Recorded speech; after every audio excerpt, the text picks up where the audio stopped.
नमस्कार, आप देख रहे हैं जोहार झारखंड। मैं हूं आपके साथ रुचिका राज। बुलेटिन की शुरुआत इस वक्त की बड़ी खबर के साथ करेंगे। राज्य से इस वक्त की बड़ी खबर आ रही है। हेमंत सोरेन कल चौथी बार लेंगे मुख्यमंत्री पद की शपथ। मोरहाबादी मैदान में शपथ ग्रहण समारोह होगा। हेमंत सोरेन अकेले ले सकते हैं शपथ। शपथ ग्रहण समारोह में कई दिग्गज नेता भी शामिल होंगे। तो इस वक्त की आपको बड़ी खबर सियासी गलियारे से बता रहे हैं। कुछ दिनों के बाद फिर राजभवन में नए मंत्रियों को शपथ दिलाई जाएगी। शपथ ग्रहण समारोह की तैयारी भी तेज कर ली गई है। तो इस वक्त की आपको कल माननीय मुख्यमंत्री का सिर्फ होगा, बाकी तो अंतिम समय में कुछ भी निर्णय बदल सकता है, वो हेमंत जी को निर्णय करना है। लेकिन मेरी जानकारी के अनुसार सिर्फ मुख्यमंत्री का शपथ समारोह होगा और देश के नामी गिरामी राष्ट्रीय स्तर के नेतागण पहुंचेंगे, मंच की शोभा बढ़ाएंगे। सभी को औपचारिक रूप से माननीय मुख्यमंत्री ने खुद जाकर निमंत्रण दिया है। हम उम्मीद करेंगे। और इस पूरी खबर पर ज्यादा जानकारी के साथ न्यूज 18 संवाददाता अविनाश इस वक्त हमारे साथ फोन लाइन पर जुड़ चुके हैं। अविनाश, क्या कुछ तैयारी है कल को लेकर के और कौन कौन से बड़े नेता शामिल होंगे शपथ ग्रहण समारोह में? देखिए, कल शपथ ग्रहण होना है और अब तक जो जानकारी आ रही है और जैसा कि जेएमएम के प्रवक्ता भी मनोज पांडे बता रहे हैं और इस ओर इशारा किया जा रहा है कि कल जो शपथ ग्रहण होगा उसमें सीएम पद के लिए सिर्फ हेमंत सोरेन ही शपथ ले सकते हैं। हालांकि जो दिल्ली में बैठक चल रही है कांग्रेस के विधायकों के साथ, उसमें भी ये बातें आ रही हैं कि पहले जैसा होता रहा है, जो परिपाटी रही है कि कहीं भी गठबंधन की जो सरकार बनती है तो जो सहयोगी दल से जो विनिंग होते हैं उनके कोटे से भी मंत्री पद की शपथ होती है। तो ये थोड़ा संशय है, इसमें कहीं कोई दो राय नहीं है।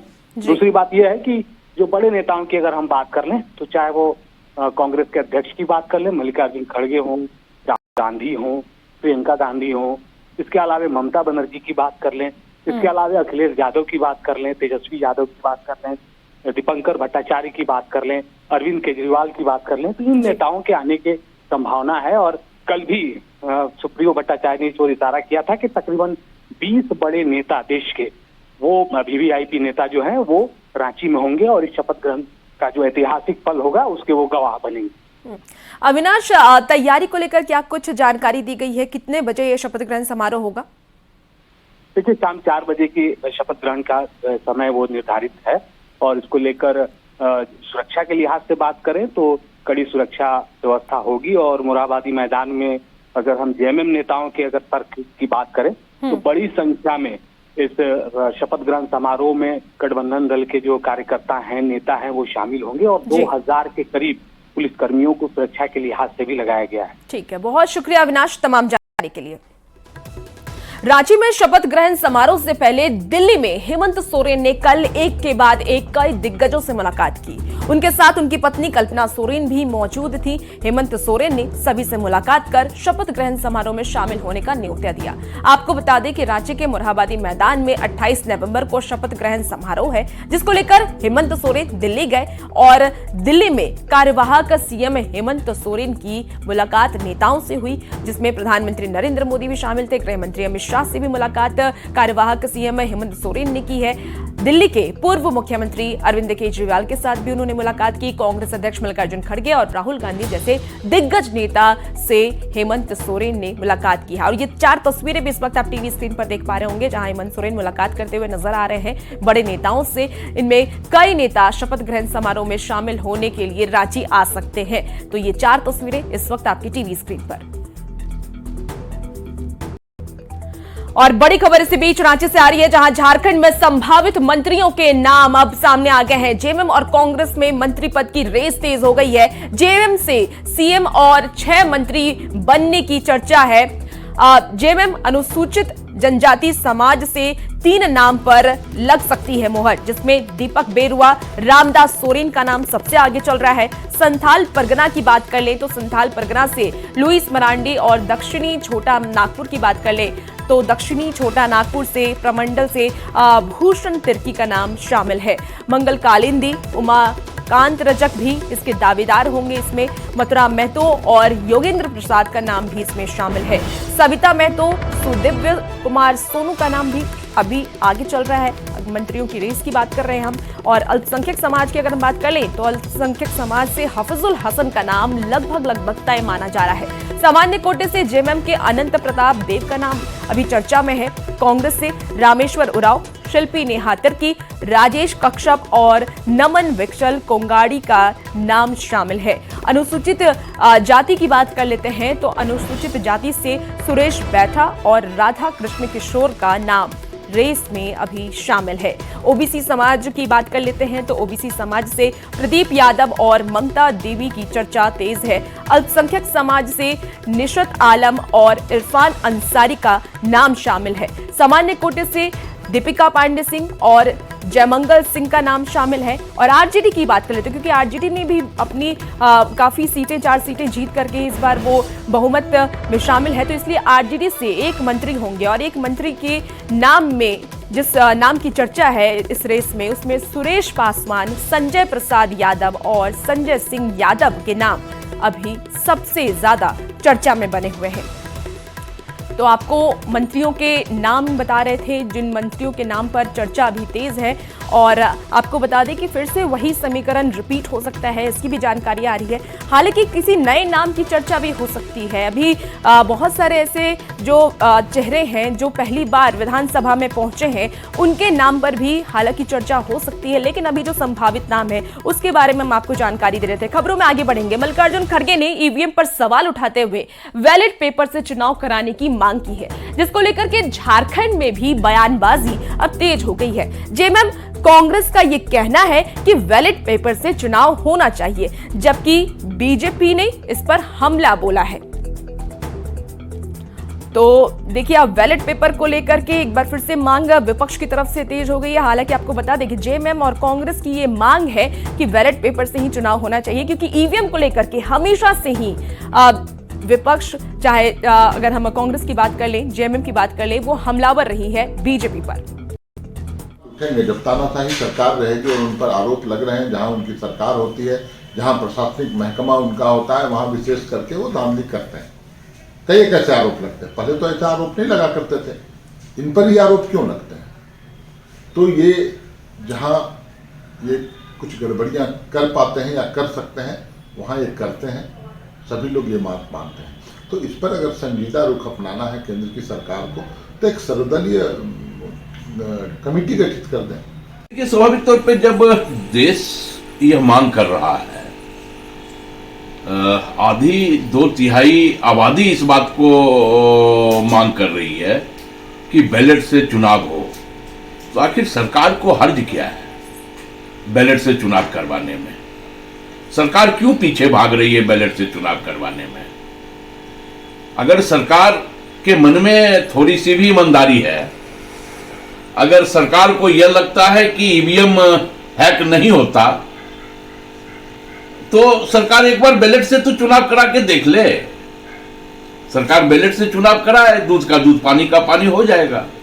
ये चाहते हैं कि बैलेट पेपर से चुनाव हो और अपने गुंडों के बल से ये लूट रहे उसको। भैया, ये कैसे होगा? आज का आधुनिक युग है, अब इतना कागज कैसे बर्बाद होगा? अब तो डिजिटल चल रहा है ना। अब डिजिटल जब चल रहा है तो धीरे धीरे अब कागज बंद हो रहे हैं, इसलिए इनके कहने से कुछ होना नहीं है। ये अब बैलेट वाला युग लौटने वाला नहीं, ईवीएम का युग आ गया है। चुनाव तो होंगे ईवीएम पर। तो चुनाव के बाद एक बार फिर से ईवीएम पर सवाल उठने शुरू हो गए हैं। कांग्रेस के राष्ट्रीय अध्यक्ष मल्लिकार्जुन खड़गे ने ईवीएम पर सवाल उठाते हुए बैलेट पेपर से चुनाव कराने की मांग की है। और इस मुद्दे को लेकर के रांची की जनता से बात की न्यूज 18 के संवाददाता निरंजन सिंह ने। देखिए क्या है जनता का राय। से या बैलेट पेपर से, ये सवाल फिर एक बार लोकतंत्र में उठ रहा है और उठाने वाला मुख्य विपक्षी दल कांग्रेस है। इसी सवाल को लेकर हम जनता से बात करेंगे। ईवीएम से सवाल उठ रहा है कि ईवीएम से वोट होनी चाहिए या नहीं, या बैलेट पेपर से, क्या कहेंगे आप? वोट तो ईवीएम से ही होना चाहिए। लोग कहाँ से कहाँ पहुँच गए हैं, मशीन के द्वारा ही वोट होना ज़्यादा अच्छा होता है। किससे वोट होनी चाहिए? ईवीएम मशीन से होना चाहिए। तो विपक्षी दल है कह रहा है कि नहीं बैलेट पेपर से होना चाहिए, ईवीएम में गड़बड़ी होता है। बैलेट पेपर में गड़बड़ी होता है कि कोई एक स्याही वगैरह डाल देता है, बाकी ईवीएम से ईवीएम से चुनाव होना चाहिए, क्योंकि अभी ऑनलाइन का ज़माना है। इस बहुत कम समय में गिनती हो जाती है और चुनाव भी बहुत कम समय में हो जाती है, और इसका रिजल्ट भी निकलने में हमको लगता है कि ईवीएम से अच्छा है सभी लोगों के लिए। जहाँ पे कांग्रेस हार जाती है तो वहाँ पे उन लोग ईवीएम पे क्वेश्चन करती है, जहाँ पे जीत जाती है वहाँ पे नहीं करते। ईवीएम से चुनाव होना चाहिए, वो सही है और बढ़िया है। और बैलेट पेपर से चुनाव बिल्कुल ही नहीं होना चाहिए, ताकि उसमें फॉल्स है और डुप्लीकेट है। विपक्षी दल कह रहा है कि नहीं ईवीएम से गड़बड़ी होती है। नहीं, वो लोग तो हार जाते हैं इसलिए उसे करते हैं, और जहाँ जीतते हैं हाँ। तो हाँ ये बात वो नहीं है। देखिए कई लोगों से मैंने बात की, इन्होंने साफ तौर पर कहा कि ईवीएम से समय वक्त कम लगता है और ईवीएम पर सवाल उठाना बिल्कुल बेबुनियाद है, क्योंकि ईवीएम में किसी भी तरह की किसी तरह का कोई गुंजाइश नहीं है इधर उधर करने की। बैलेट पेपर से हो सकता है, ये कहना था रांची की जनता का। रांची से निरंजन। और इसी बीच रामगढ़ से भी बड़ी खबर आ रही है, जहां सीएम हेमंत सोरेन आज रामगढ़ आएंगे, अपने पैतृक गांव नेमरा आएंगे सीएम हेमंत सोरेन। तो शिबू सोरेन और कल्पना सोरेन भी उनके साथ मौजूद रहेंगे। शिबू सोरेन के पिता शहीद सोना सोबरन के शहादत समारोह में वो शामिल होंगे। तो इस वक्त की आपको बड़ी खबर बता रहे हैं, जहां हेमंत सोरेन अपने पैतृक गाँव आज जाने वाले हैं। सोना सोबरन का आज शहादत दिवस है और इस मौके पर कल्पना सोरेन और शिबू सोरेन भी उनके साथ रहेंगे। गुमला से इसी बीच बड़ी खबर आ रही है, जहां नक्सलियों की बड़ी साजिश नाकाम हुई है। हिरना खाड़ जंगल के रास्ते आईईडी बम मिला। रांची से मौके पर पहुंची है बीडीएस की टीम और हिरना खाड़ गांव जाने वाले रास्ते पर यह बम मिला है। एक्सक्लूसिव तस्वीर भी इस वक्त आप अपने टीवी स्क्रीन पर देख पा रहे होंगे। बीडीएस की टीम इस पूरे मामले को लेकर के जांच कर रही है। आईईडी को डिफ्यूज किया जाएगा और नक्सलियों को नुकसान पहुंचाने के लिए लगाया गया था आईईडी। तो बड़ी खबर आपको गुमला से बता रहे हैं, नक्सलियों की नापाक कोशिश अब नाकाम हो गई है। बता दें आपको कि हिरना खाड़ जंगल के रास्ते में आईईडी मिला है और रांची से मौके पर पहुंची है बीडीएस की टीम। खबरों में आगे बढ़ेंगे। गुमला से एक और बड़ी खबर आ रही है, जहां अपराधियों को 2 स्कूल वैन में आग लगाई। अपराधियों ने सड़क पर खड़ी गाड़ियों में आग लगाया है। आपको बता दें कि दोनों स्कूल वैन जलकर खाक हो गई। आगजनी के बाद लोगों में दहशत का माहौल है। मामला दर्ज कर पुलिस अब जांच में जुटी हुई है। करमटोली सरहुल नगर का ये पूरा मामला सामने आया है। तो गुमला से आपको ये बड़ी खबर बता रहे हैं, जहां स्कूल वैन में आग लगी। मकान मालिक हम लोग को हल्ला किए, फ़ोन किए, उसके बाद में बोले कि आपका गाड़ी में आग लग गया।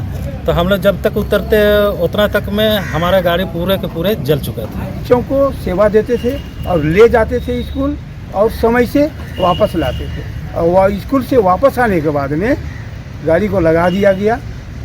और रात में ऐसे घटना हो गया कि 1:30 और 1:45 के बीच में जब आवाज़ आने लगी, टंकी फटने लगा, टायर आवाज़ आने लगा, तो निकल के देखा गया कि आग जल रहा है, धधक रहा है। और इसी बीच राजधानी रांची से इस वक्त की बड़ी खबर, जहां झारखंड के नए डीजीपी की तैयारी है। आईपीएस अधिकारियों का भेजा जाएगा पैनल। तो 15 दिसंबर से पहले भेजा जाएगा पैनल। नए डीजीपी की रेस में 5 नाम शामिल हैं। 1993 बैच के एमएस भाटिया, संपत मीणा और 1994 बैच की तदाशा मिश्रा। इसके साथ ही 1990 बैच के अनिल पाल्टा और 1992 बैच के प्रशांत सिंह का नाम इसमें शामिल है।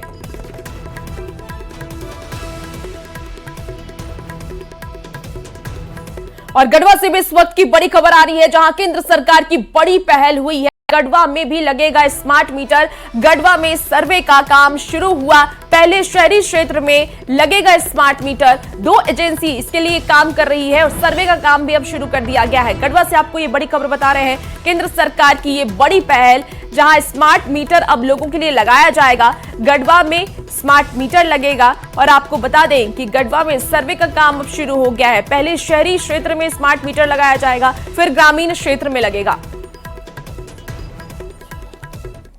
तरफ से ये एक नई स्कीम शुरू किया गया है, पूरे इंडिया में चल रहा है स्मार्ट मीटरिंग का।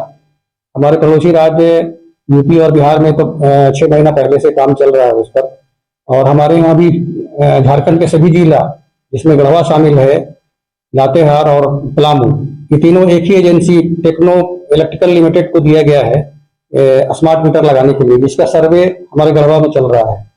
हम गढ़वा वासियों और अपने उपभोक्ताओं से नम्र निवेदन करेंगे कि भाई मीटर लगाने में या सर्वे के क्रम में कोई अगर आवश्यक जानकारी मांगे तो अवश्य उपलब्ध कराएं और सहयोग करें। तो स्मार्ट मीटर को लेकर खबर बता रहे थे, जहां बिहार और यूपी के बाद अब झारखंड में भी स्मार्ट मीटर लोगों के लिए लगाया जाएगा। खबरों में आगे बढ़ेंगे। बड़ी खबर इस वक्त चतरा से आ रही है, जहां कुंदा प्रखंड के नवादा गांव में मलेरिया का प्रकोप देखने को मिल रहा है। 15 दिनों से पूरा गांव मलेरिया की चपेट में आ गया। मलेरिया ने 4 साल की एक बच्ची की जान भी ले ली है। 12 से ज्यादा लोग इससे बीमार हैं। स्वास्थ्य विभाग की टीम अब जांच कर रही है। तो इस वक्त की आपको बड़ी खबर चतरा से बता रहे हैं, जहां मलेरिया का प्रकोप एक बार फिर से झारखंड में बढ़ने लगा है। 15 दिनों में पूरा गांव मलेरिया की चपेट में आ गया है और इस वजह से एक 4 साल की बच्ची की जान भी चली गई। हालांकि 12 लोग मलेरिया से फिलहाल बीमार हैं। स्वास्थ्य विभाग इस वक्त एक्टिव नजर आ रही है। स्वास्थ्य विभाग की टीम जांच कर रही है।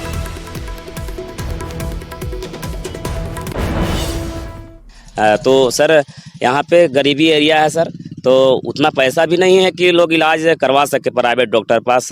झोला छाप डॉक्टर से इलाज करवा रहे हैं कुछ लोग, तो उससे इसमें काबू नहीं पाया गया। इसे लेकर के इस पंचायत में एक बच्ची की मौत भी हो गई। बोले कि हमारा टीम जा रहा है, और उनका शायद पहले से भी न्यूज़ था कि नवादा में कुछ मलेरिया फैला हुआ है। तो 4 बजे टीम आया तो उनके साथ हम बैठे, और फिलहाल अभी तो कंट्रोल है मलेरिया। और डेंगू का लोग बता रहा था शिकायत, लेकिन इस टाइप की नहीं है। तो मलेरिया है, मलेरिया का कंट्रोल किया जा रहा है और लगे हुए हैं। डेंगू का भी टेस्ट सैंपल यहाँ से लिया जा रहा है, मलेरिया जांच भी कराया जा रहा है और सारे लोगों को दवा दिया जा रहा है। हम लोग यहाँ वेक्टर सर्विलेंस भी कर रहे हैं कि आखिर मॉस्किटो ब्रीडिंग का प्लेस कहाँ है, जिसकी वजह से यहाँ पे इतने सारे मलेरिया के पेशेंट एक ही बार में मिल रहे हैं, जबकि अभी रेनी सीजन भी नहीं है।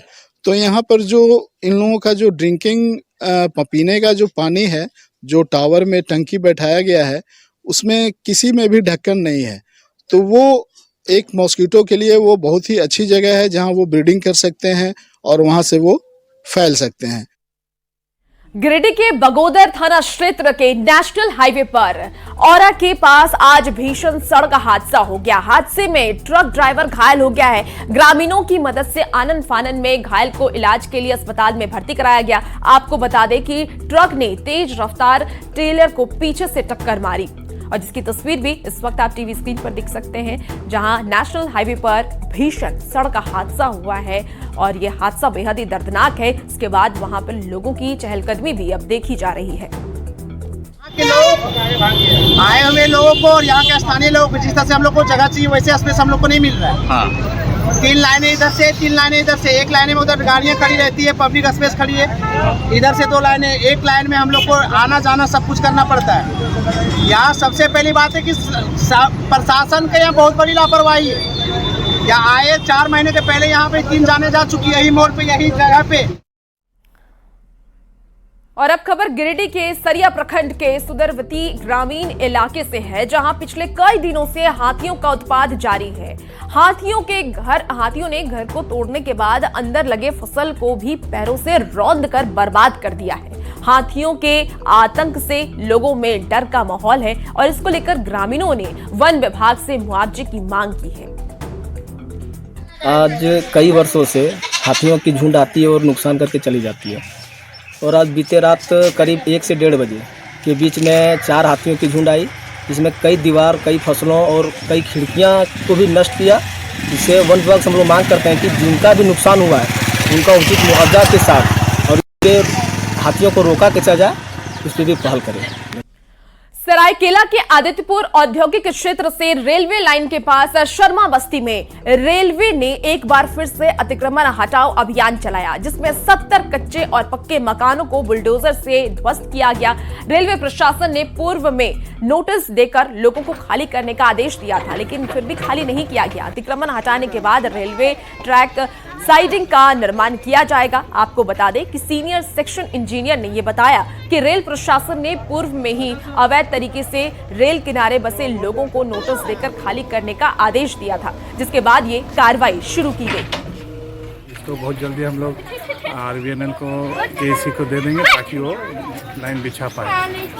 कब तक ये रेलवे का पूरा काम होने का था, अब तक नहीं हुआ? नहीं, काम तो चल रही है, ऐसा नहीं है। आने वाला समय में दिखेगा आपको काम, मतलब कुछ तो रहता है, थोड़ा टाइम तो लगती है। कितने घर जब में आ रहा था? कम से कम 70।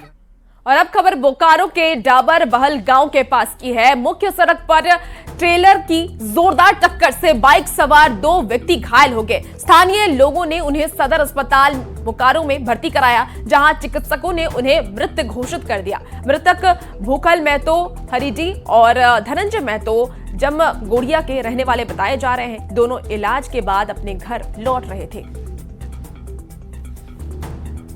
और फिलहाल इस बुलेटिन में इतना ही। खबरों का सिलसिला न्यूज़ 18 बिहार झारखंड पर जारी है।